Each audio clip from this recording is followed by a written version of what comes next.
Hello, and welcome back, everyone. I hope you've got a stable seat, because you're gonna need to be on the edge of it. Today's Bumblebee video is the top 10 historical plot twists no one saw coming. I want to start off with something a little fun and unexpected. So number 10, better late than never. We find ourselves in Japan in 1604. An incredibly famous samurai and philosopher, Miyamoto Musashi, stars in our story, the way he has in many modern movies, TV, manga, and anime adaptations. So, one day he decided to challenge the leader of Yoshioka school, Seijuro, to a wooden sword duel. Seijuro agreed excitedly, but when Musashi arrived late, Seijuro is offended. He instigates impulsively, making it easy for Musashi to strike Seijuro's shoulder and break it. Apparently, the ground impact also knocked the dude out cold. So, Seijuro, brutally dishonored, retires immediately and passes ownership of the school down to his brother, Denshishiro, who then immediately challenged Musashi, this time in a death duel. Again, Musashi arrives late, disarmed, and promptly defeated Denshishiro by conking him over the head. Here's where the plot twist comes into play. The head of the Yoshioka school is now the son of Denshishiro. His name is Mashishiro. He challenged Musashi to a final duel, this time at night. He also planned to sneakily bring his entire forces of archers, musketeers, and swordsmen. Smelling that trap, Musashi decides this time to arrive early and hide nearby. So when Matsushiro and his army come marching by the place where the duel is to occur, expecting a tardy Musashi as always, the dude springs from his hiding spot and chops Matsushiro's head off. He then escapes from the armed forces by drawing his second sword and cutting himself a path through the soldiers. The Yoshioka line is annihilated, and this was a pivotal moment for Musashi according to many historians, as it's believed it was his first conception of fighting with two swords, his signature trademark in later years. Alright, I think I got the blood pumping, so let's keep that going. Number 9 is the Cats Meow. It's another case of religion strikes again, but in a dumb way. There was this stupid idea that cats were in league with the devil and the cause of the Black Plague. Now, Christianity and Catholicism had been beefing it out with the pagans for centuries at this point, and paganism, whether from the regions of Norway or the sands of Egypt, often deified cats,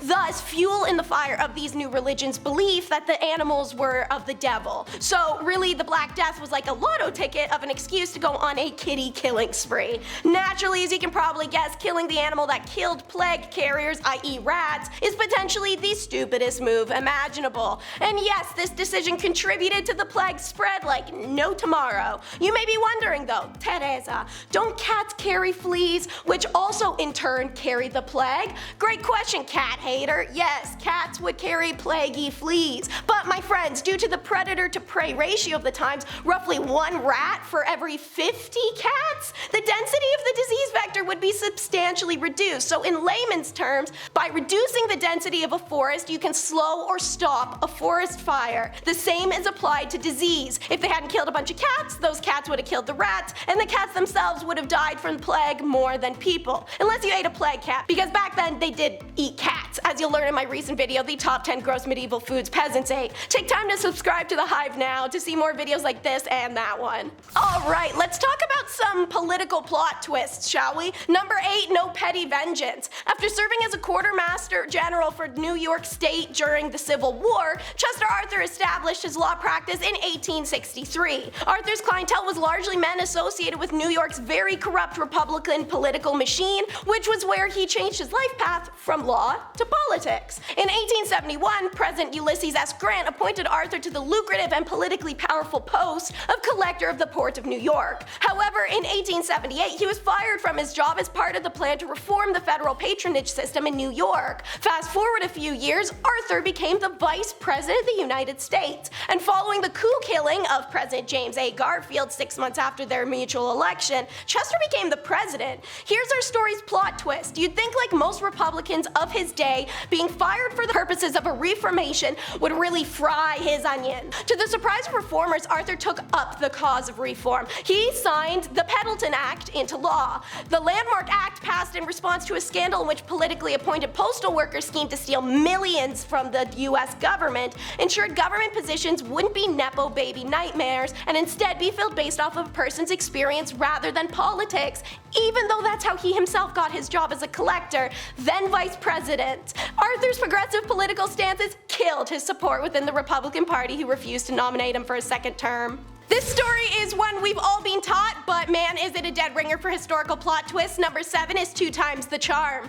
The most revolutionary event in the 20th century was a do-over, only possible because of a stalled car. So, on June 28th, 1914, yeah, you guys know where this is going, Gavrilo Princips, the Black Hand, was out on the mission to kill Archduke Ferdinand while he was parading around Sarajevo. Their first attempt was a poorly timed explosion, which only harmed personnel and civilians. Gavrilo panics, swallows a poison pill, jumps off a nearby bridge to get away. However, the pill was expired, so all he did was vomit, and then the river was barely full due to drought, so a dejected, vomit-covered, soggy Gavrilo goes out for lunch instead. Ferdinand, meanwhile, wants to go visit those who are injured in the sudden attempt on his life. His driver obeys the request, directing them towards the hospital, but this is when cars were pretty new, so the driver himself gets turned around, tries to back out, stalls, right outside of a restaurant. Princip, who just demolished a sandwich, casually walks outside of said restaurant, sees the Archduke standing there as if gift wrapped. He takes the opportunity to fire into Franz's neck and at Duchess Sophie, who are both dead within the hour, and the world's first world war is caused by a line of coincidences and a plot twist that can only be described as damn near fate. Number 6 is our sillier one, a nice lighthearted break, The Tale of Two Ships. Both of the world wars are full of these niche little ridiculous stories that have you furrowing your brow. One of them is the iconic fast one that the Germans tried to pull in September of 1914, just after the outbreak of the First World War. See, the German Navy cruiser Cap Trafalgar was all dolled up in a disguise to look like the British armed merchant, the HMS Carmania. I'm talking about the same paint job, adding the same dents to it that even drove under the British flag. The goal was to lay in wait for other British ships, lure them in close, and then fly the German flag and wreak havoc. This would have been a spectacular tactic if the first British ship they came across wasn't, plot twist, the British armed merchant, the HMS Carmania. So on September 14th, off of Trinidad Island in Brazil, the RMS Carmelia's captain, Noel Grant, is seeing double, his own ship in the distance. He immediately recognized it must have been a dressed-up enemy attempt to trick British ships, launched a surprise attack early in the morning, and it went on for hours as the ships closed in on one another. Ultimately, the Trafalgar was sunk. Number 5, we're back to the White House to meet the first female president. You in your little pantsuits can suck at Hillary because technically there was already a first woman in the office. She was just never recognized due to such usual radical levels of hatred towards women in history. So, Woodrow Wilson was the 28th president of the United States, a highly public, renowned person. However, he suffered a stroke in October of 1919, which left him partly paralyzed and bedridden. But he didn't leave political office until 1921. So who was doing the heavy lifting? Well, plot twist for you, like those ads in the 20s that depict a woman having to do literally everything for her husband, placatingly and lovingly, Edith Wilson decided that didn't apply to ironing and cooking. She straight up took over the routine duties and the details of the executive branch of the government from the time Woodrow had his stroke. While Woodrow Wilson withdrew from the public eye, privacy allowed Edith to take over, and for a short while, without holding the title, she was the president, passing documents, bills, and duking it out with politicians who doubted her. They kept it up until the Wilsons left office almost a year and a half after Woodrow's initial stroke on March 4th, 1921. Number 4 reminds you to never doubt the power of a person, let alone psychology. It's the Manifesto. At the start of the Cold War, Henry Murray developed a personality profiling test he believed would crack Soviet spies using psychological tactics, but also select which US spies are ready to be sent out in the field as part of Project MKUltra. Oh yeah, we're going there.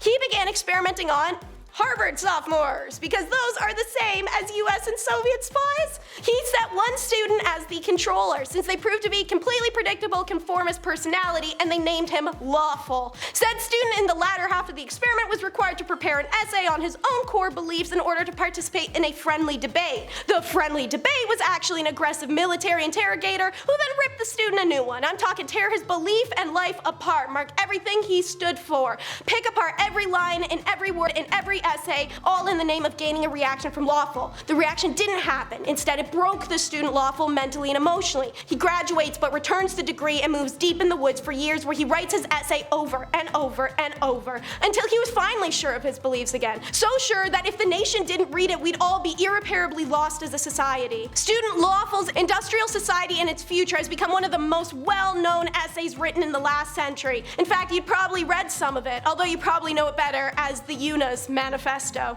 Plot twist. Okay, so we're getting up there in numbers, so let's talk about the Spanish double agent for number 3. A story of immense bravery, courage, and a splash of stupidity is that of Juan Pajole Garcia, who pretended to be a Yahtzee sympathizer and misled them to facilitate D-Day. It's World War II, and the Spanish citizen Juan is horrified by the communism that is taking over Europe. In a plea to make a change, he and his wife contact British and American intelligence services alike, offering to spy for them. But war doesn't erase bigotry. Both countries reject them. So what does Juan do? Well, plot twist. If the Allied forces aren't going to accept his help, he's just going to harass the Germans himself. So he created a fake identity as a fanatically pro-Yahtzee Spanish government official and reached out to German forces saying he wanted to spy for them on Britain. He then fed them tons of incorrect information and tricked them into believing he was 27 different spies all in his own network, so he was too valuable to cut off. In 1942, Juan approached the British officials again about it becoming a double agent by showing them proof he in fact already was one. Unbeknownst to him, the British operatives had been trying to figure out what secret spy was sending information to Germany from Portugal and Spain, but didn't know who the spy was. When Juan revealed himself, they brought him to London to work for MI5.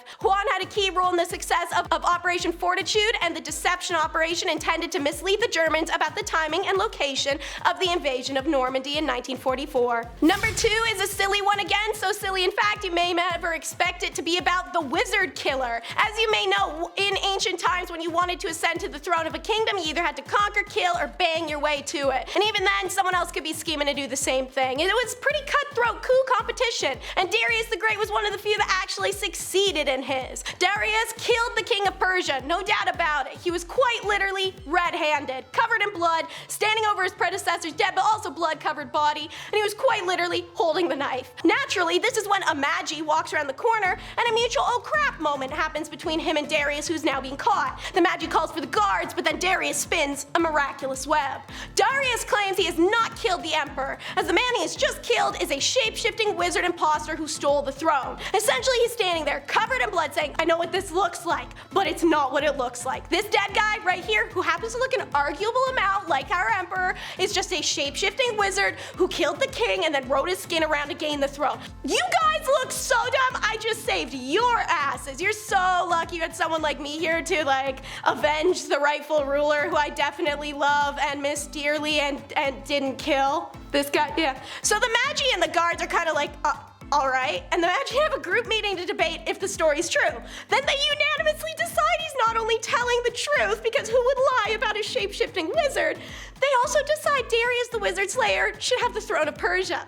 Anyway, Darius went on to become one of the greatest rulers of the Achaemenid dynasty and was famous for being a genius, but maybe everyone else was just stupid. And it's never the least, number 1, the Grand Princess of Kiev's brutal revenge. So, Grand Prince Igor, the first predecessor, Prince Oleg, was the one who established the new capital of Kiev, but he could never get the Drevlin clan to comply. They would side with Kievan Rus in wars and pay tribute to Oleg, however. Until he died in 945, then the tribute stopped a-coming. So Igor, now in power, goes to see why this is. When he visits their capital, they warm him welcomely by bending down some birch trees, tying his legs to him, and then letting the trees go so they fling the prince up in the air and rip him in half. At the time, Igor was married to 20-year-old Viking Princess Olga of Kiev. After tearing Igor a new one, literally, the Drevlian prince sent 20 dignitaries to Kiev to propose to the newly single by minutes Olga. Mal thought he could bring the Kievan Rus territory under Drevlian control through marriage. Thing is, Olga and Igor were one of those couples that wedded for love and genuinely liked each other, so Olga was pissed. But also smart. Instead of outright rejecting the proposal, Olga welcomed the envoys to Kiev and promised to honor them. Then she ordered her soldiers dig a ditch.